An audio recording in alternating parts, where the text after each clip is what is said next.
ఎంత గొప్ప వస్తువు అయినా దాని విలువ తెలియని వాళ్ళ దగ్గర ఉంటే ఆ వస్తువు యొక్క గొప్పతనం కూడా కనుమరుగవుతుంది. అలాగే మనిషి అయినా సరే మన విలువ తెలియని వాళ్ళ దగ్గర మనం మాట్లాడి వాదించినా ఉపయోగం ఉండదు.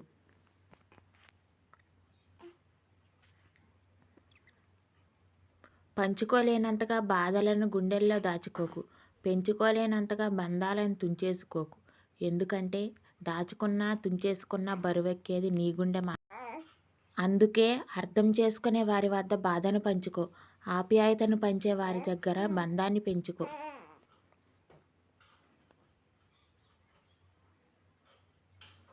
అవసరానికి వాడుకుని వదిలేసేవారు దగ్గరగా ఉన్నా ఒకటే, దూరంగా ఉన్నా ఒకటే. అలాంటి వాళ్ళకి మనం అవసరం ఉన్నప్పుడు మాత్రమే మనుషుల్లా కనిపిస్తాం. అవసరం తీరిపోయాక గడ్డి పరక కన్నా హీనంగా తీసేస్తారు. అలాంటి వారికి ఎంత ఎంత దూరంగా ఉంటే మీరు అంత ప్రశాంతంగా ఉంటారు. మనిషి అన్నవాడు కష్టాలకు దూరంగా ఉండాలని అనుకుంటాడు. మనసున్నవాడు కష్టాల్లో ఉన్నవారికి దగ్గరగా ఉండాలనుకుంటాడు.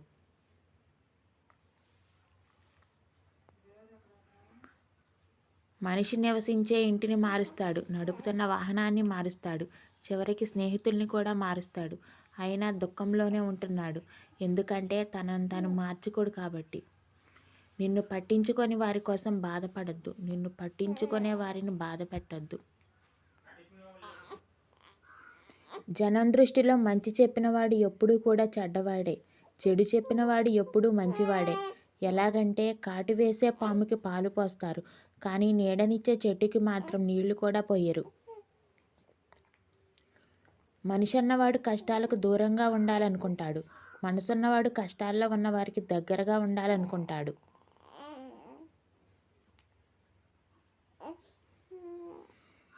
కొన్ని పరిచయాలు అనుకోని వరాలు, కొన్ని స్నేహాలు మర్చిపోలేని జ్ఞాపకాలు, కొన్ని బంధాలు ఊహించలేని సంతోషాలు, కొన్ని బాధలు మర్చిపోలేని తీపి గుర్తులు. ఎవరైతే ఒంటరిగా ఉండలేరో, అలాగే ఎవరైతే ఒంటరితనాన్ని ఒక నరకంగా భావిస్తారో వారు ఎప్పటికీ కూడా అనుకున్నది సాధించలేరు. ఎందుకంటే జీవితాన్ని గొప్పగా నిర్మించుకోగలిగే శక్తివంతమైన ఆలోచనలు ఒంటరితనం నుండే పుడతాయి. ఎలాగైతే శూన్యం నుండి ఈ సమస్త విశ్వం పుట్టిందో సరిగ్గా అలాగే. అందుకే తెలివైన వారు ఒంటరిగా ఉంటారు. అందరూ నీతో ఉన్నప్పుడు భగవంతుని దృష్టి నీపై ఉంది అని సంతోషంగా ఉండు. అందరూ నీకు దూరమై నువ్వు ఏకాకి అయినప్పుడు ఆ భగవంతుడే నీతో ఉన్నాడు అనే నమ్మకంతో ఉండు. Thanks for watching. Please do like, share and subscribe my channel. By by.